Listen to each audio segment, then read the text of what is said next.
Sarava, welcome.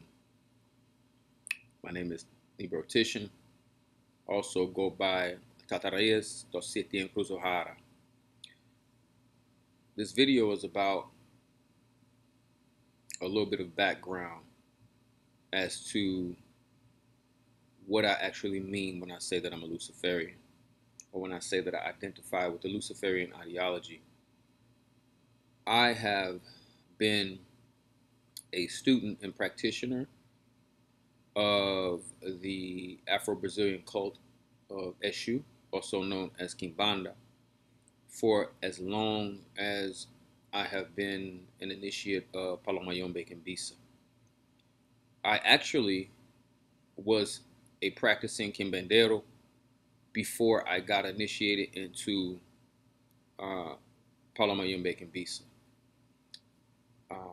And Kimbanda is actually the reason why I began a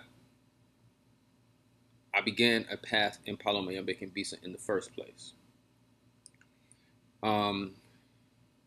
Before being introduced to African traditional religion, I was always a ceremonial magician, always a mystic, an occultist, a metaphysician. I ventured into the left-hand path and became an adept of the Luciferian path. I've explained many times what the Luciferian path is. It's not necessarily devil worship or Satan worship or anything evil of the sort, but more so a path of self-realization, self-excellence, self-reliance, and self-willed desire and belief, and self-change.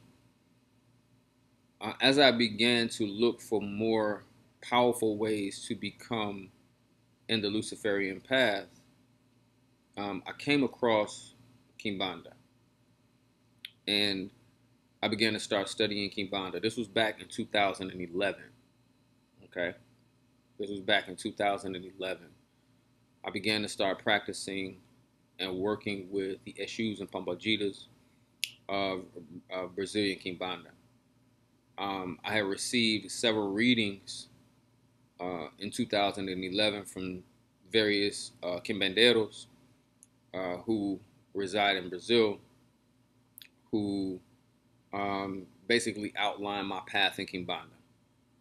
One of the readings that really stuck out to me and really where Eshu really was able to find, how can I say it, Eshu really got to the point in regards to how I should move before entering into his cult, into his current.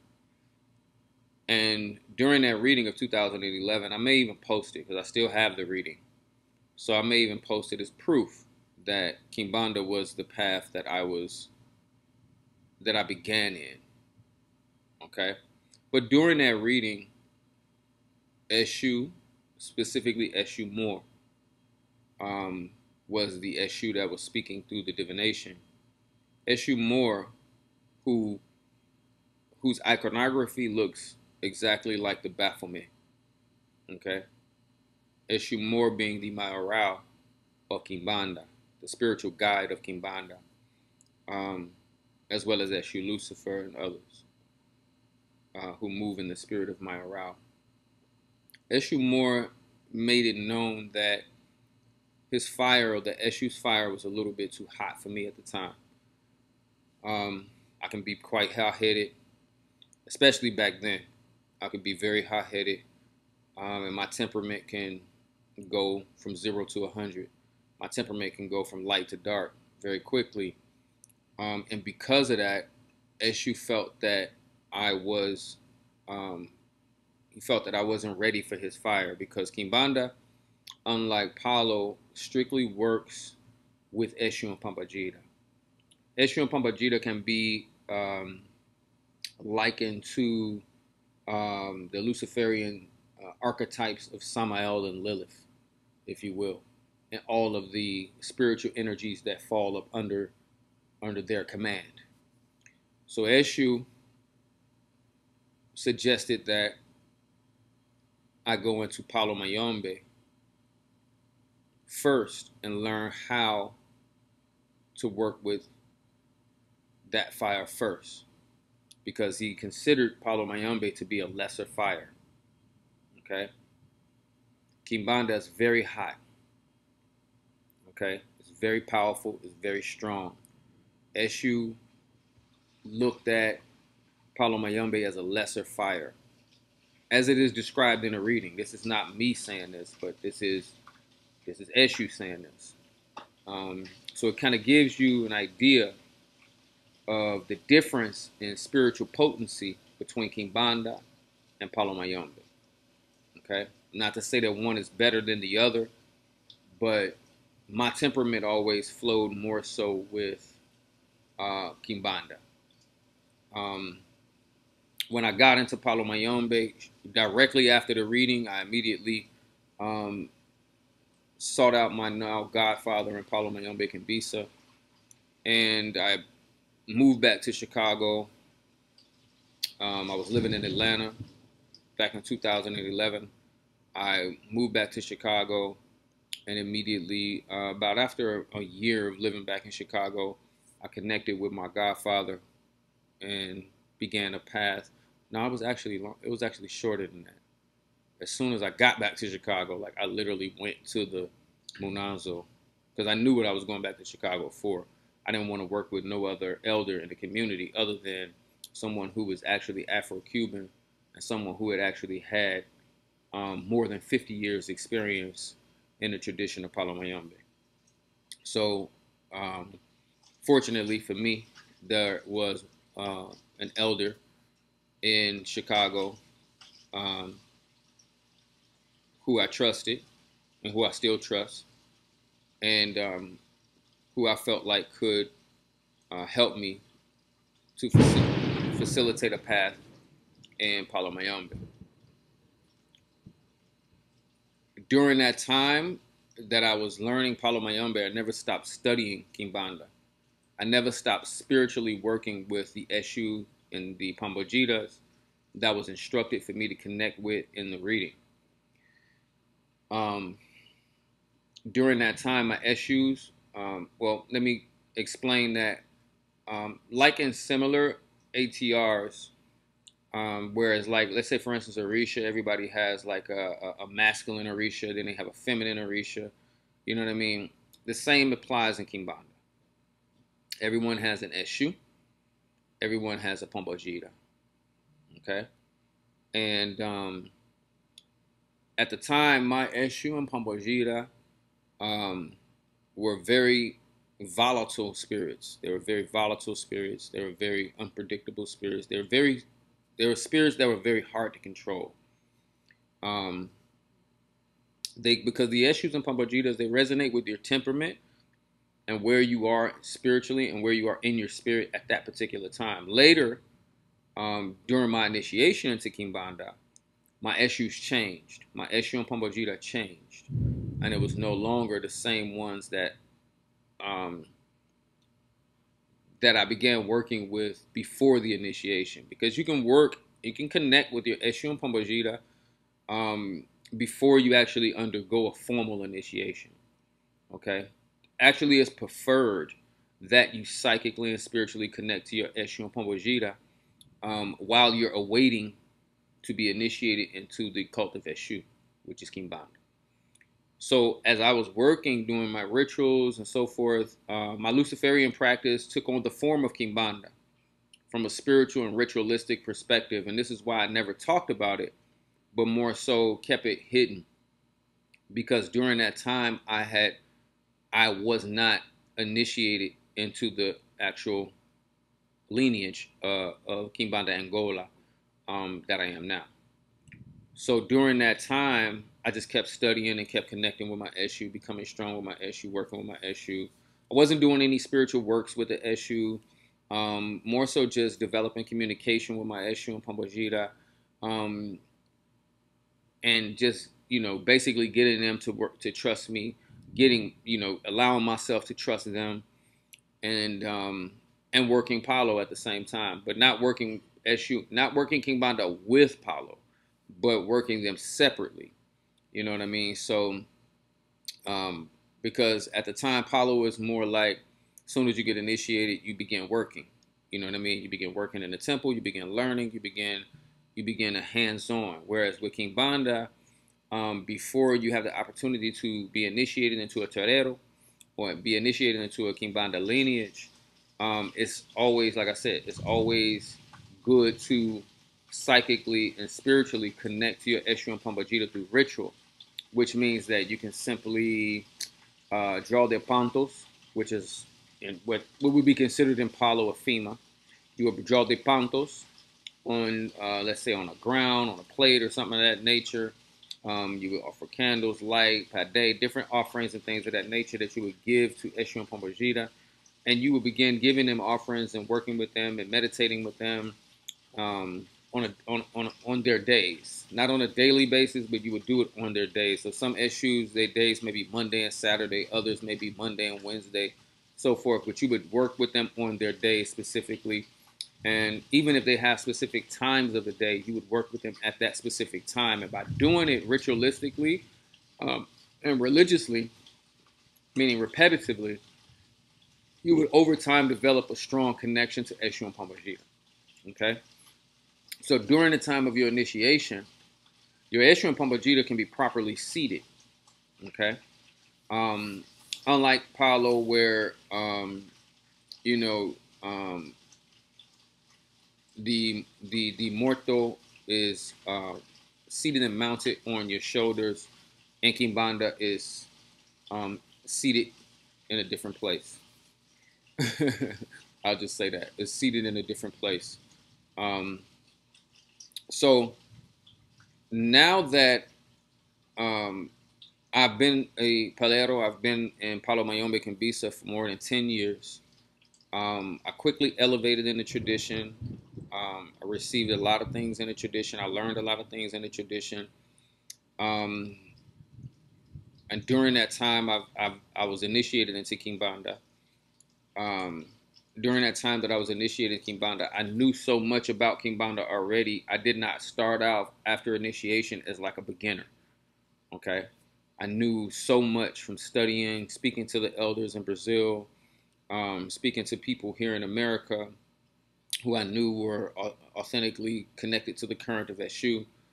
Um, that Eshu was ready for me. He was ready. He said I was ready for his fire.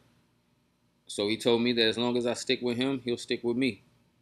And at that point is when I realized that um, my path in Palo Mayombe was over. And when I say it was over, meaning that as the spirits told me, they said that you don't need us no more. You don't need us anymore.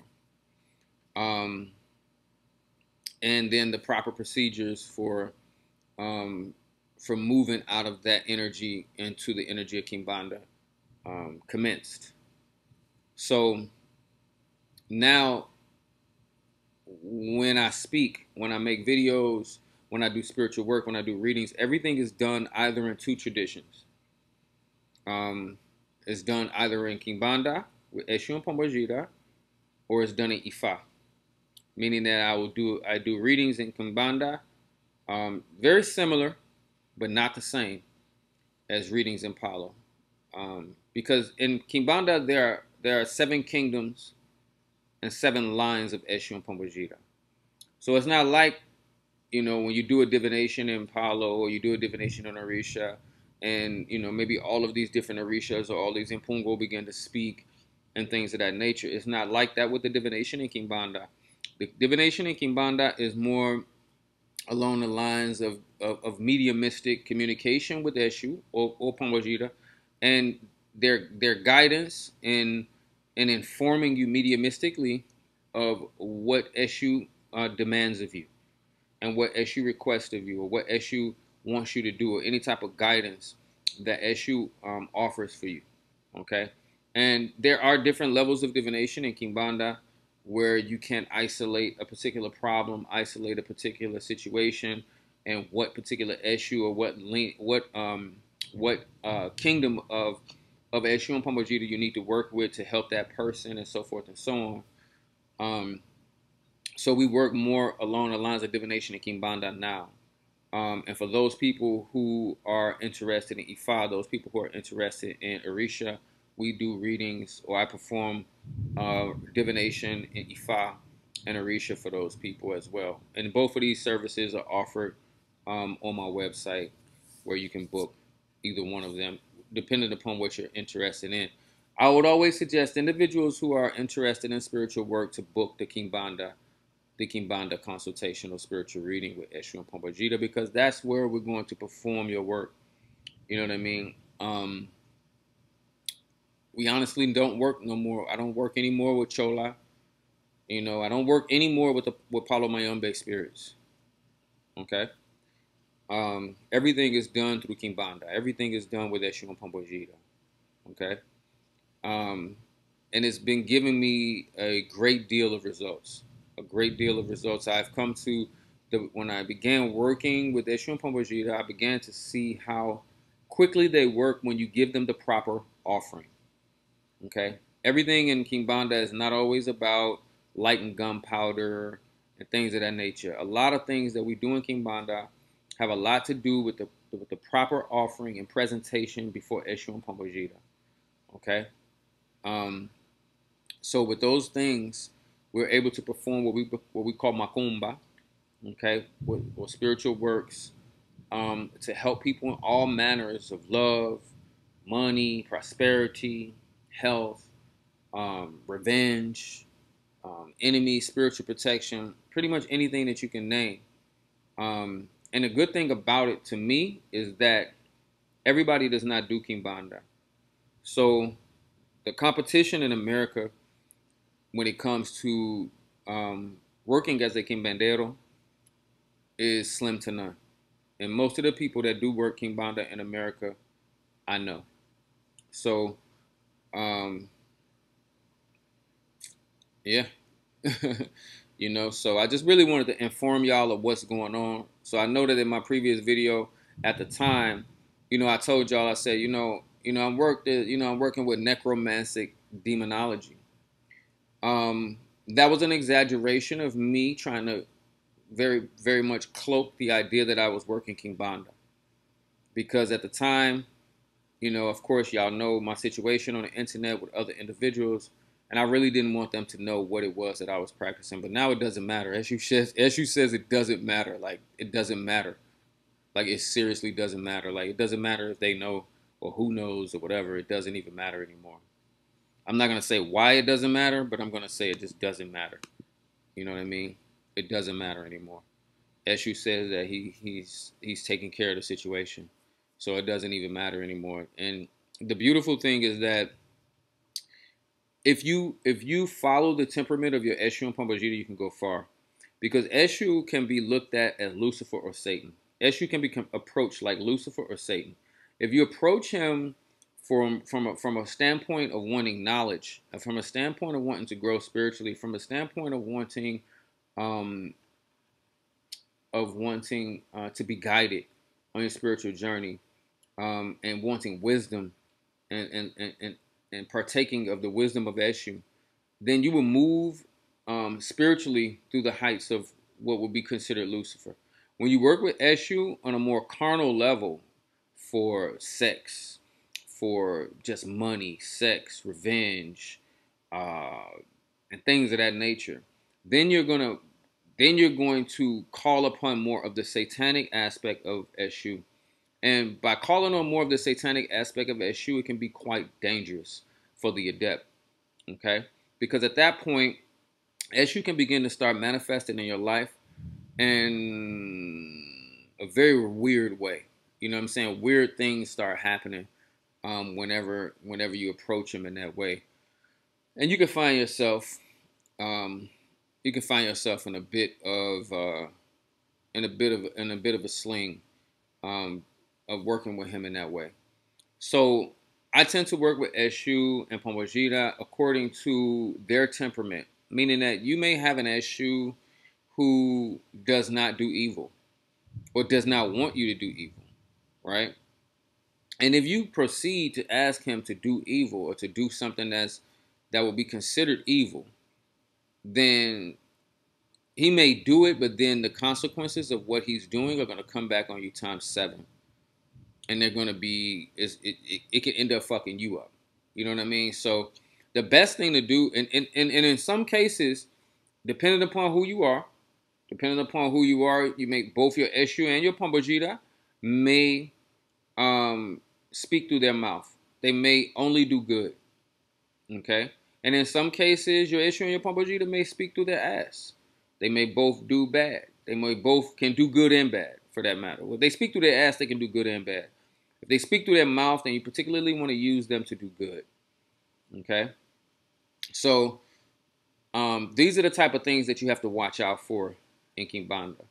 This is not the type of thing where they're your slaves. We don't look at Eshu and Pomba Gira as slaves the way the Enfumbe and the way that the Muerto is looked at as a slave to a Palero. We don't look at it the same way. We look at Eshu and Pomba Gira as our spiritual guides. We look at them to instruct us and to guide us on how we need to handle a situation and what we need to do and how we need to work it and what approach we need to take and so forth and so on. We just don't run to the pot and start sending out the pot and commanding it to do this and commanding it to do that, because no, Kimbanda does not work in that way. And these are the things that I low-key applied to my Palo practice, because the way that I would go to my Ngangas, the way that I used to go to my Ngangas, what I would always ask my Nganga, like, do you want me to do this? Or do I need to do this? I don't care how angry, how mad I am at a person. I don't care whatever. I would ask them, do I need to do this? Do I need to do anything about this? And if they say no, then I'm not going to do anything. Whereas some people in those situations, they caught up in their emotions. They run to the pot. They don't care if it's right or wrong, or whether the spirit wants to do it, or if the spirit supports what they're doing or not. They're going to make that spirit go out and do whatever nefarious, malicious thing that they want done. I don't operate that way. And the reason I don't is because of my practice with Eshu and Pomba Gira over the years that I translated into my practice of Palo, because I felt like it made sense. I felt like we should give the spirit the respect of even asking and saying, do you even want to do this shit? Or do I even need to do this shit? If Eshu tell me, no, you don't need to do nothing. I asked my Eshu about a week ago, did I need to do something? He said no. I asked him, did I need to do this? He said no.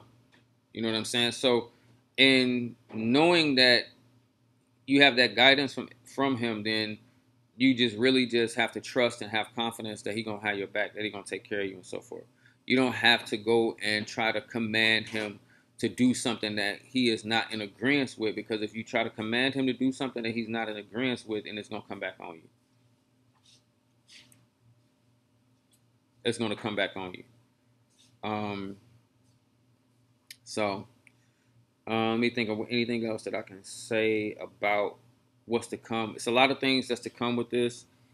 I want to also ask everybody to click a like on this video to help with the algorithm. My YouTube channel is now monetized, so the more you like my videos, the more you help me to be more full-time on YouTube. One of the reasons why I haven't been posting a lot of videos recently is because I've been doing a lot of work, and I've been doing a lot of studying, and I've been doing a lot of training, and not only in Ifa, but also in Kimbanda. So now that a lot of things have been internalized for me to the point that I know I can do these things, I'll be putting up a lot more videos. There will also be some membership videos here on my YouTube that you can also subscribe to, that you can join. I will not be going live publicly on YouTube, but if you join the membership, which should be active in maybe like a day or two, if you join the membership, then you'll be able to join in on the live classes that I do on YouTube, the question and answer classes, which can be uninterrupted. And one of the reasons why I rather post up exclusive content in the members area is because, as you know, I have stalkers. I have all different types of weirdos who come on my channel, and I really don't want to reveal to them publicly a lot of the things that I do. But for those people who are very sincere in learning from me and who want to be a student of under me, then only in the members area will I share that type of information. I tried to do this on Patreon, but I couldn't get the videos to work on Patreon in that way. And at the time, my YouTube channel wasn't monetized. So now that my YouTube channel was monetized, I'm allowed to create a membership where I can post up exclusive content, only members videos, live chats. We'll be having live chats and live question and answer classes here on YouTube. Now I can do everything on YouTube now, and it'll still be private. But you do have to join the membership. The membership will be available probably in a couple of days. So yeah, I want to appreciate y'all for watching my channel again. I want y'all to go ahead and click a like on the video. If you want to book a consultation or a reading with Eshu and Pomba, go ahead and click the link in the description of the video and book a reading. If you want to get a reading done in Ifa and Orisha, you can also click the link and book a reading in the tradition of Ifa and Orisha, and we will do that as well. So I'll see y'all on the next video. Laroye.